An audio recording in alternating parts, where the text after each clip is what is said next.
Hello, Carolina. I am so happy to have you here today on Resourceful Women to talk about women in mining. And I will let you introduce yourself and where you're coming from. And I'm really looking forward to our chat. Hi, Lionel. How are you? I'm glad I'm here at your program, and thank you so much for the invitation. My pleasure. And you are calling from which part of Oh, the world? South America, and from my perspective, the best country in Latin America. I'm calling from Ecuador, Excellent. just in the middle of the world. It is. Yeah, we really enjoyed our time there, and I couldn't be living maybe more opposite. We are in the north of Canada.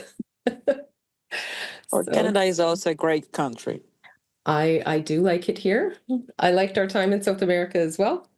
And it was so wonderful to be in different cultures and see different ways of doing things and the climate and everything else. So have you worked your whole career in Ecuador?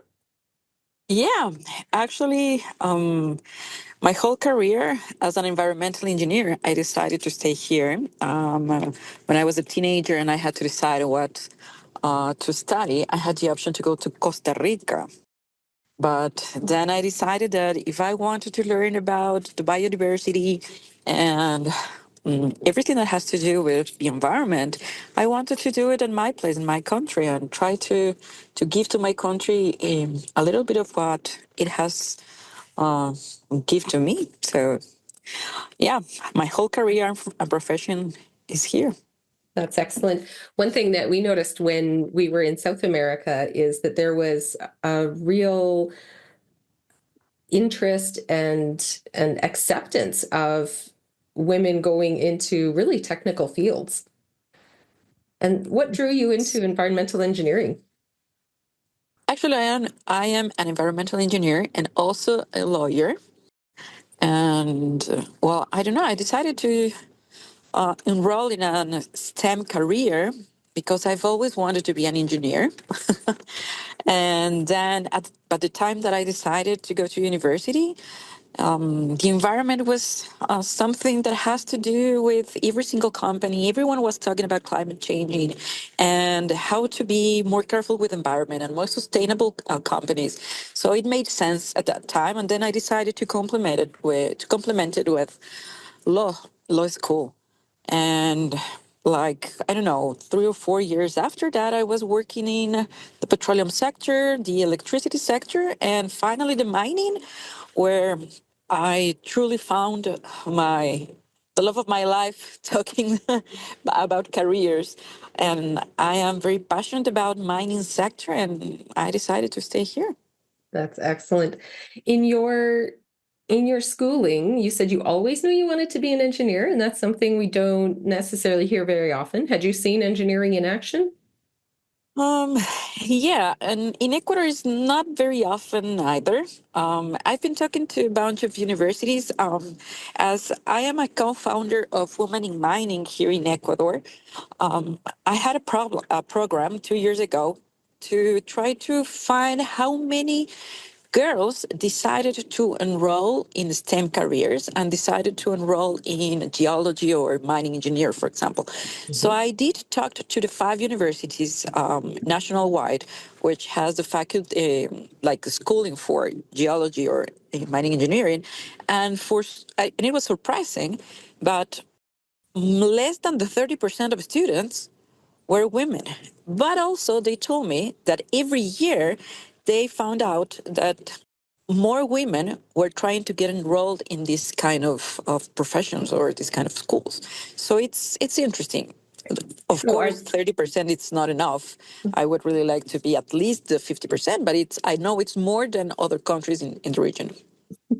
and around the world too, I would think. Uh, in your conversations with all of those universities, do they see their numbers increasing of Yes. applications or of enrollments? Oh, well, the number increasing is women versus men. But when you take in account the total of people getting enrolled, actually is decreasing. And I guess this is an interesting challenge, not only for Ecuador, I think it's also for many other countries, because we see every year less and less students deciding to go for STEM careers. I guess that today, with young people, with teenagers going out to school and having the facilities around them and trying to get IT work, for example, or digital remote works or whatever they want to study or do in their lives, versus going to a camp, a mine camp in the middle of nowhere to be there for 3 weeks and 1 week out or something like that, that we were used to do that. Yeah. And now it's quite difficult to have teenagers being like engaged in that kind of compromises. So it sounds like you're describing a generational shift that I think has been the topic of conversations at a lot of mining conferences that I've been to. They want to know, where are, not just women, but where are the young people? And we're looking in North America at schools of mining closing, in Canada and in the US, and looking at where will our future mining professionals and technicians and people be coming from. So it's interesting that you confirm that for Ecuador as well. Yes, completely. And we see that, for example, universities are trying to build new careers offers for these young people, and mainly it's around digital and yeah, digital aspects. And I guess that this is a challenge not only for the enrollment of the students, but it's a challenge for the whole industry. And what do I mean by this? And you see the same effect in the investments. Hmm. Investors who before were used to invest in mining, high risk but high profit, now they are changing their invest to technology because it's less risk and the profit is like in short term.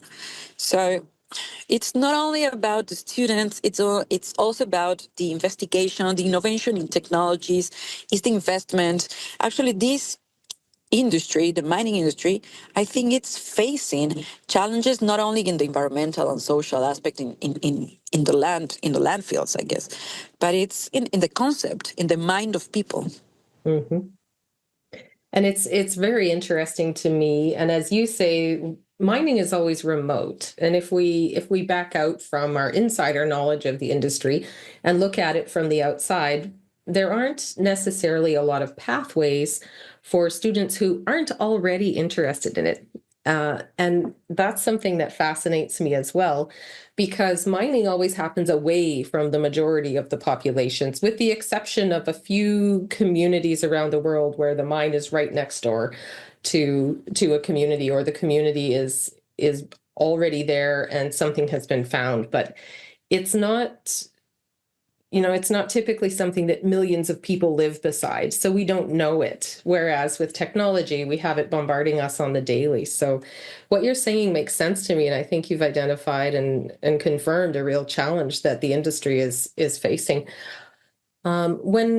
When you started your career in mining, were you working with numerous women, or were women few and far between? Was it mostly men? Mostly men, and it was the same in petroleum, the same in electricity. And finally, when I reached in the mining sector, I was the only woman in the company where I was enrolled, actually, the company that now I am the country manager of. And it was quite interesting because I was the first, imagine this, I was the first woman to lead a mining company in the history of my country. I was the first general manager of a mining country being a woman. And second, being an environmentalist, an environmental engineer. So it was quite I was very proud, but at the same time, I Yeah. felt very sad because, of course, you have to be proud of it. But it's like, why am I proud of something that has to change, and it has to change very quick? And I've been working on. That's why also I co-founded with another four amazing women, Ecuadorian women. We found women in mining to try to look for more spaces and recognition of the value of the role of women in the mining industry. Hmm. And that's what we've been trying to do for the last 5 years. Well, I love that idea. A long time ago, my husband and I, when we were in university, I was in biology, he was in engineering, and he was doing some volunteer work for looking at and trying to encourage enrollment in engineering, and they cleverly called it E cubed, so encouraging enrollment in engineering. And he was at the time, we had a lot of conversations, and one of them was, if we are not able to be an interesting industry, discipline, place for women to work, we're missing out on half of the talent that is out there. And when we talk about diversity, there's diversity in gender, but we always talk a lot too about diversity in thought. And when we're missing half of the population, we're not having all of the innovation that we might have otherwise. Even if we just throw out all of the women are different kind of ideas, just on that diversity, if we're not appealing to half of the population, like you say, that's an issue, and that's kind of sad that it's not appealing. But I think it's compounded as well when we're not appealing to younger people or the next generation. And sort of my flip side of that is every challenge is an opportunity. And so for the people who are interested, I think the mining industry still offers incredible opportunity for women and for young Completely. women to come from different disciplines and different places in the world. The switch and the cultural share, I think, is a marvelous thing to do, and you being able to stay in your country and provide that is amazing. So do you have women and younger professionals coming from other places to join you in Ecuador? Do you get to host them? Yeah, it's an interesting question.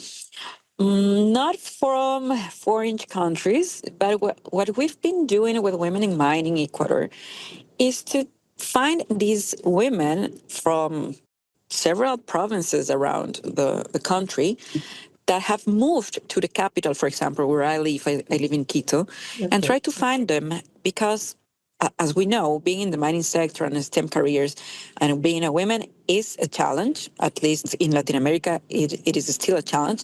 But Yeah, I bet. imagine these little girls going out from their homes, their families, for example, from the Amazony, Shuar people, indigenous people, moving to the capital without any family, knowing no one here, being alone, and with the challenge of facing an industry in which women are not very valued yet. We are working on it. So we work with the scholarships, we train them, we give them soft skills too. We also have programs for English lessons because, as you know, in mining sector, speaking English is a must. Yes. And And we've been working with them in this kind of stuff with girls coming from different provinces, and it's been going very well. it sounds like there's some community building going on as well, so that there's some support and some familiarity, um, so they get to know each other as well. When you say you're providing training, what type of training is that? Because that's an exciting idea for me. It goes from mining 101, let's call it like Okay. that, and also how to, for example, drive heavy machinery. Okay, so Hmm. here in Ecuador, we have amazing stories about women driving heavy machinery, and the results of it. Because I don't know, 5, 10 years ago, men in mining sector used to think that women were not able to drive a single car, like a normal car, even worth heavy machinery. Imagine this. Yeah. So, and now you see in big scale mines here in Ecuador, we only have two big scale mines. One is a Canadian, it's Lundin. They are exploiting gold, and the other one is a Chinese company, which is copper. And I'm more close to the Canadian one, and I've been hearing these stories about all these girls that went to university with a scholarship from Lynnel and Gold, from Women in Mining, and then they followed this program that Lynnel and Gold prepared and built with universities around the project to train girls to drive heavy machinery. And the results, and this is kind of interesting, is that when this kind of machinery is driven by women, the maintenance and, for example, changing the wheels and stuff like that is more efficient than being driven by men. And there's studies, and then I started investigating around the world. And if you check, there are studies that prove that in security, health, safety, maintenance, machinery, women are more efficient. Specifically, I don't know why, but more and more companies try to involve women in this heavy duty. There is the data for it. And like you say, it's a real curiosity as well. Yeah, so Why is it it's that kind of way? fun. Yeah. It's interesting for the scientific part of the brain that pipes up and says, I'd like to see more data. What is causing that and everything else. And you know, who knows what Yes. it is, but the fact that they're there and they're working and they're driving, for the women who undertake those roles and do go into the industry, what does working in mining do for their lives? From your perspective, because I think you probably get a pretty neat vantage point.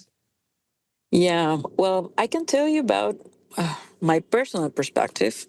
I'm a single mother. I have a gorgeous 10 years old son.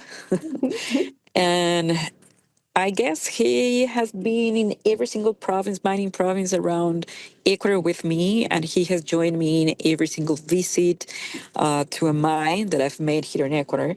And he's a pro mining little kid, and he loves what I do. But I guess that not every single woman in Ecuador has the same position and luck, I guess. I don't know if we can call it luck that I've had, because I've always had like these enrollments in authority positions. And I love it because it's director of a board, general managers, country manager, assessments, advisors. And you have the flexibility, to choose your schedule, to choose your visits and the conditions in which you want to work. But it has to be, and I guess, and I know that it's quite different from women that decide to go to field and make shifts, for example. Mhm. I can barely imagine how they can do shifts with kids being single moms. And I've been talking to them, trying to find out how these amazing women are dealing and are complementing this, being women, being mother, being a wife in cases that they're married also, and being in the workforce in field. And there's always a way. And I guess that the common factor here is that if you love what you do, you will always find a way. It's Mhm. never easy, of course, it's not easy. But if you're so happy and you love and you're passionate about what you do and you go to feel very happy knowing that your kid that is home safely, and you can concentrate on what you do in the mine, because also working in a mine is a full concentration job. Mhm. Everything's going to be fine. And that's where companies play the most important role.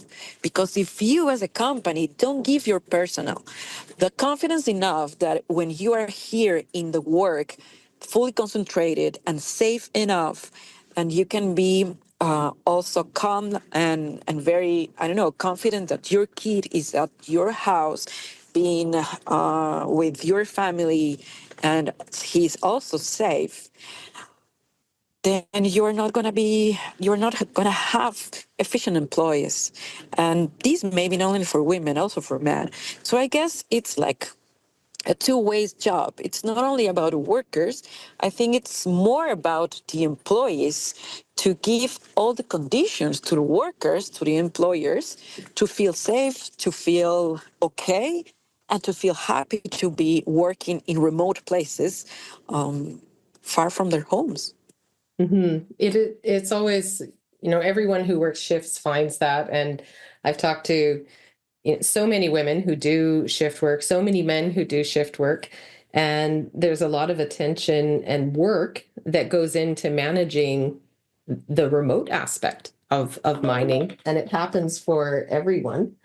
And that having it be, for every conversation, it usually comes up more for women than it does for men. So credit to you for, recognizing that men have a lot of those same issues. But when it comes to women, we always get asked, how do you balance it? How do you manage it? And how do you do all those things? And I think we need to start asking those questions of men as well. Yeah, Senor, totally. how do you manage this? What's it like to be away from your family? How are you doing this? So we have very different expectations, societally for men and for women. But if we can kind of whittle it down to the most human level, it's hard for everyone to work away from home, I think. Um, Totally. but it also has its benefits because you do two on, you do two off. So it's very manageable. And if we, I have done this calculation myself, if we add up a typical, commuter person 9 to 5 job, and we say, how many, minutes, hours per day are you getting with your kids? We'll often see, if we do that math, that they get more time if they do this remote work, but it doesn't happen every day. And so that's something that's a really interesting, almost, societal experiment that I think about from time to time. If you're home and fully available for half of the time, you might be more available than, the people who have to commute to work on the daily and all those different things. So we looked at that inside our family and thought about it pretty hard. And, I think our kids are grown now, but they don't have any question that their dad wanted to spend as much time with them as possible, and he did. So they're close in that way. um and and I would say maybe even more so than, a 9 to 5, because it's never really 9 to 5 if you're doing the Yeah. same type of work, right? That it's never 9 to 5. Yeah. It's about 7 to 8 p.m. I don't know. It's about Absolutely. 14, Oh, 15 hours. Yeah. And that's an interesting thing too, is where we look at where can women enter the industry. And your stories illustrate a couple of, really interesting points that if we're going to get people into the industry, it requires support and training and development and foresight. And, the ones who've come into the industry through the leadership path, like you have done, that takes, formal education. And I don't know that the industry is as involved in the formal education as they are in the direct training and development. But, both I think really add to the strength of a company being able to operate how they operate and where they operate.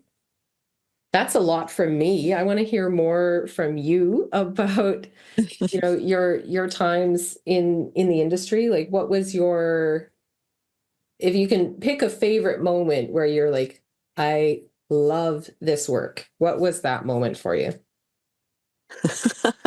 well, I have lots of moments because Wonderful. I know that I'm truly in love of what I do, and I guess that's my daily basis in this industry, and that's why I decided to stay here. But if I could choose, I don't know, maybe it can be the moment when I decided, first, the moment when I decided to stay in this industry, it was because many years ago, I was an environmental advisor for small scale miners, small scale companies here in Ecuador, because at that time, at that moment, there was no big scale yet. Okay. Yeah. And I was supposed to do an environmental audit in one of these mines, and I went to field, and I was already prepared with all my PPE on and everything, and I went to the mine, and I wanted to go in, and the owner came and he told me, sorry, but you are not able to go in the mine because when a woman goes in the mine, the gold disappears. And I was like, what? And there's this myth. I've heard it. uh, yeah, around, and it's, I thought it was like in this part of Ecuador. And then I started to talk to people in the region. And it's about Latin America, you know. Yeah, better that. And I'm talking about like 10 years ago from now. And Hmm. it's not like centuries ago. And I was so surprised. And of course, I said to myself, okay, what can I do to avoid other women to be this humiliated? I don't know how to explain. And then I co-founded Women in Mining. But not only it's the organization that it's working very well, but it's like a mission in my life. And I always say in my conferences, because that's the other part and the other moments that I truly enjoy in this industry, is when I go to talk in as keynote speakers in conferences, to Hmm. explain to people, to students, to men and women, but young people, to believe in mining, and to not be amazed by these myths, and to understand that around the mining industry you have a lot of myths that you have to investigate information, real investigation, technical information, to try to understand and like erase those myths. One of those is women and mining, it's it cannot get along. One, that it's not true. The other one is environmental. um, Here in Ecuador and Latin America, and I know that in other countries too, people really think that the mines and the environment cannot get along. That when we miners step into some ecosystem, the ecosystem is going to die and going to be destroyed, and water is going to get polluted, or Hmm. water is going to be drowned and disappeared, and people is going to be exploited, and no human rights, and children working in mines. And it's like, wow, do you really think that we are like that? and Yeah. I Yeah, and I go from university and university and community and school, also with students, school students, talking to people. And what I've been doing also that I really enjoy is going to other industries. For example, now I am the president of the board of directors of the mining chambers of Ecuador. So I'm very honored of being the leader in my country of the whole industry, big and medium scale. And this has given me the opportunity to sit down with other presidents of the board of other industries chambers. I don't know, the agriculture, textiles, hydrocarbons, exportations, banana, shrimps, cacao, that are very important in my country, and try to explain to them that we are fighting in the same team, because we're fighting to help Ecuador people. And if we as miners explode the underground, and the underground in my country, the minerals, belongs to every Ecuadorian in this country. If I am the responsible, and I am designated by the government to do it, my responsibility is to do it not only well, but extremely well, with the best environmental standards and with the best social standards. So I can commit that that exploitation that I'm doing will be reverted in better conditions to Ecuadorian people, because being a miner in my country, from my point of view, has to be done for and with Ecuadorian people. Maybe not yet by Ecuadorian companies, because we really don't have like huge Ecuadorian companies in medium and big scale. That's why we mostly have Canadian, Australian, Chilean, UK, American companies. But it's good to know that they are coming with the best standards ever, and do this like teaching to Ecuadorian people how to do it right. And we can be able to improve our industry more and more, because I would really dream someday that we have an industry done by Ecuadorian people too, and not only for and with Ecuadorian people.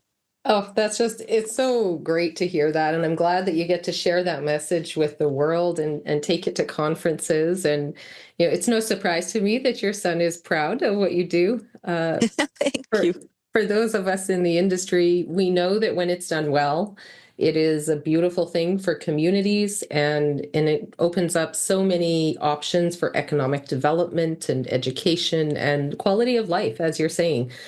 For you, it's in Ecuador, and for, whatever the host communities are, the international responsibilities of the companies who go and mine outside of their own jurisdictions, I think, you've very eloquently tied up with a bow the very best that they can offer, and that is to bring safe mining practices, excellent environmental care, and development, and all of those things. And we're running short of time, but I would love to talk with you again and hear some more of your stories, about. No, it wasn't that long ago that we heard the myth of the gold will disappear. Yeah. And I heard that story and I said, it what? And it will disappear. So I love that you're out there undoing the myths and getting some more, of the way that it really is, and out there. And you must have a good reception everywhere that you go for having such amazing stories to tell. Well, I guess I'm trying to inspire more women to take this step ahead in this kind of industries where these myths still exists, and it's not only mining, because as you and I are involved in mining sector, we really understand the challenges of the mining industry faced to women. But if you go to the petroleum sector, it's almost the same to electricity and or energies itself. Mhm. It's that too. If you talk, for example, to diplomatic people, the other day I was with ambassadors, and when you hear women ambassadors, it's quite hard. The stories that they also have, lawyers. I guess it's what I mean and trying to say is I'm very proud that you and I and other amazing women are trying to fight for our value and our recognition in the industry, and not because we are women. And that's one thing that I have to say. I'm not fighting for companies to hire women because we're women. I'm fighting, in my mission is to fight for equal opportunities, and the best Mhm. professional gets the job. That's it. No gender factor has to be involved in the equation. That's it. That's all. Yeah, I love that because it's not about, passing over. It's about removing the obstacles so that women aren't overlooked. So, Exactly. exactly. Thank you so much, Carolina. It has been a real pleasure. And I feel really lucky that I get to talk to you today. So, Thank you so much for this mucho interview. gusto. I'm very glad to know you too. And thank you for this invitation. Thank you so much. It's been Take quite care. nice. Cuídate. Take care Ciao. too. Bye bye. Resourceful Women is a product of the Prospector News. Opinions expressed in this podcast are those of the speaker and speaker alone. Resourceful Women is for educational and entertainment purposes, and nothing in the podcast should be taken as investment advice. Always consult with a licensed personal financial advisor before making any investment purchases.